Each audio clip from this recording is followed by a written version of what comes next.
What are 11M and 77? Great question. Americans, if you don't know this, you should probably watch because it's kind of America's fault. And this is just going to be the basics. I'll also throw in a little bit of personal lore for you. 11M and 77 were two terrorist attacks that occurred in Madrid and London, respectively, in reaction to the fact that the UK and Spain supported the US in its invasion of Iraq. What many of you may not remember or just be aware of is that in 2003, Colin Powell, George W. Bush's Secretary of State, sat before the UN and told him that Iraq had weapons of mass destruction. He used a whole bunch of evidence and intelligence reports. He put on a whole presentation to show how US intelligence had proved this fact and that the US had to go into Iraq to destroy these WMDs to preserve the safety of the West and as a secondary goal to liberate the Iraqi people. But as it turns out, that was all a lie.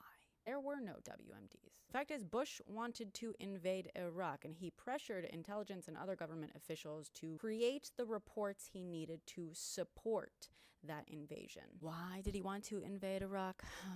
Well, that's a long, winding oil.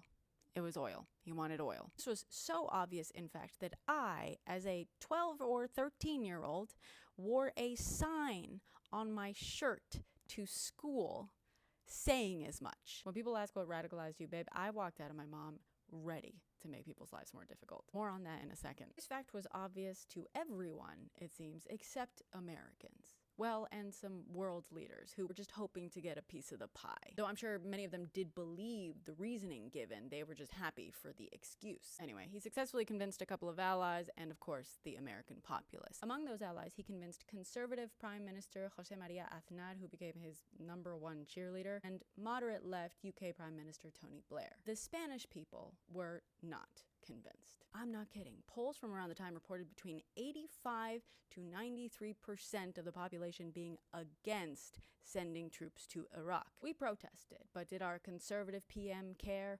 No. He sent troops without parliamentary approval. Then, almost exactly a year later and 3 days before the general election, 11M. The 11th of March 2004, 912 days after 9/11, 10 bombs went off simultaneously on various commuter trains around Madrid at 7 a.m., peak rush hour. 193 ultimately passed away, with 2,500 injured. I've talked about this before, but this basically affected my community. I was a kid growing up in the suburbs of Madrid at the time. Multiple faculty members didn't make it into school that day. I don't believe anyone directly related to my school was harmed, but I do know that family members of my friends helped dig people out of the rubble. Now, Aznar immediately blamed ETA, which was a domestic group of Basque insurgents. But people became pretty much immediately suspicious and questioned whether or not it was actually Islamists. And yeah, 3 days before the election, the Spanish populace was reminded of the fact that Spanish troops were in a war that no one actually wanted, and the Conservative Party lost the next election quite handily. Zapatero, the next prime minister and leader of the Socialist Party that was then in charge, withdrew the troops almost immediately. Now, in the UK, the story is a little bit different. I'm not as familiar with it, but there was more support for the invasion of Iraq. Parliament held a vote and ultimately approved sending troops. But regardless, this support was based on the same lies that everyone else had been fed. A little over a year after 11M, on July 7th, 2005, 4 bombs went off in London during the morning commuter rush on 3 underground trains and 1 double-decker bus, ultimately taking 56. Again, the attack was intended as retaliation against Western intervention and harm caused in the Middle East, largely relating to the invasion of Iraq.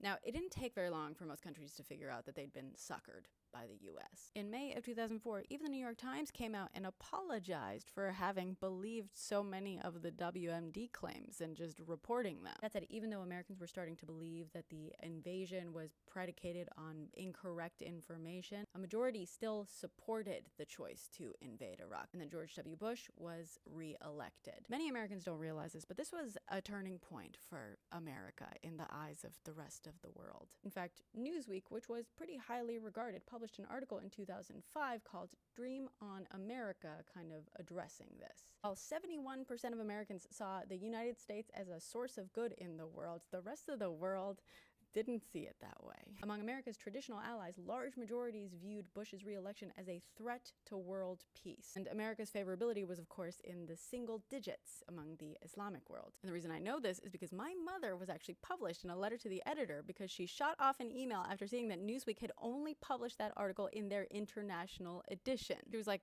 Americans are kind of the ones who need to see this, guys. We all know that. When I say I walked out of my mom this way, what I mean is she kicked me out, and former journalist that she is told me to give him hell, kid. Shout out to my dad for growing up under fascism and showing me how to, but is it all starting to make sense now? Anyway, 11M77, two attacks that I do think more Americans should know about. But more importantly, and I've said this before, I do wish the US could see itself the way the rest of the world sees it, because it might learn something